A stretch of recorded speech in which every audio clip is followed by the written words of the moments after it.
মেঘনাথপুর গ্রামের এক কোণে থাকে নিখিল। তার মা জাহানারা আর ছোট বোন মিমিকে নিয়ে থাকে। নিখিল গ্রামের বাজারে খেটে খাওয়া মানুষ। একদিন বাজার থেকে ফিরেই নিখিল বলল, মা, আজকের থেকে আর বাজারে কাজ নেই। মালিক দোকানটাই বন্ধ করে দিল। এভাবে চলবে না বাবা, ঘরে চাল নেই, সব শেষ হয়ে যাবে। মিমি বলল, দাদা, তুমি যদি কাঁথা সেলাই করো, তোমার তো হাত কাঁথা সেলাইয়ে খুব পাকা। ওরে, কাঁথা সেলাই করে কি টাকা হয়?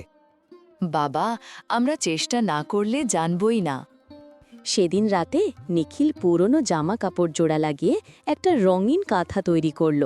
মা সেটা দেখে বলল, এটা তো দারুণ হয়েছে, কাল বাজারে নিয়ে যাস। পরের দিন নিখিল কাঁথা নিয়ে বাজারে দাঁড়ালো। পাশের দোকানি হারুন তাচ্ছিল্য করে বলল, এই কেমন কাঁথা বেচতে আসছো? বাজারে কি আর ধান্দা কম? নিখিল কিছু না বলে দূরে গিয়ে বসে রইল। সারা দিনেও একটি কাঁথা বিক্রি হল না। বিকেলের দিকে এক বৃদ্ধা এলেন। তিনি কাঁথাটা হাতে নিয়ে বললেন, বাবা, এটা তুমি বানিয়েছো? খুব সুন্দর। আমার কাছে টাকা কম, আমি নিতে পারবো? নিখিল হাসল। নিয়ে যান মা, আপনার জন্য টাকা লাগবে না। কাঁথাটি এক মুহূর্তে ঝলমল করতে লাগল। নিখিলের চোখের পলক পড়তেই বৃদ্ধা আর নেই, শুধু বাতাসে ভেসে এলো তার কথা। নিখিল অবাক হয়ে দেখল তার পাশে রাখা 3টা পুরনো কাঁথা বদলে গেছে একদম নতুন নকশার রঙিন কাঁথায়। পরদিন যখন সে বাজারে এলো, লোকজন ভিড় জমিয়ে বলল, এই কাঁথা কোথায় পাও? দারুণ, এক একটা কত? হারুন দাঁত কিরমির করে দেখল নিখিলের সব কাঁথা মিনিট 10কেই বিক্রি হয়ে গেল।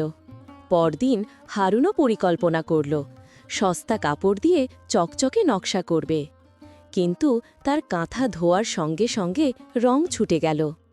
লোকজন রাগে তার দোকানে ঢুকে বলল, নকল পণ্য বিক্রি করেন কেন? এদিকে নিখিলের কাঁথা বিক্রি দিনে দিনে বাড়তে লাগল।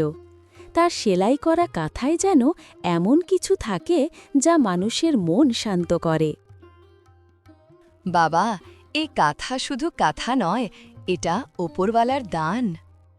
নিখিল হাসল আর বলল, আমরা শুধু ভালো কাজটাই করার চেষ্টা করি। কিছুদিন পর তারা দারিদ্র্য কাটিয়ে উঠল। মিমির পড়াশোনার খরচও জোগাড় হল।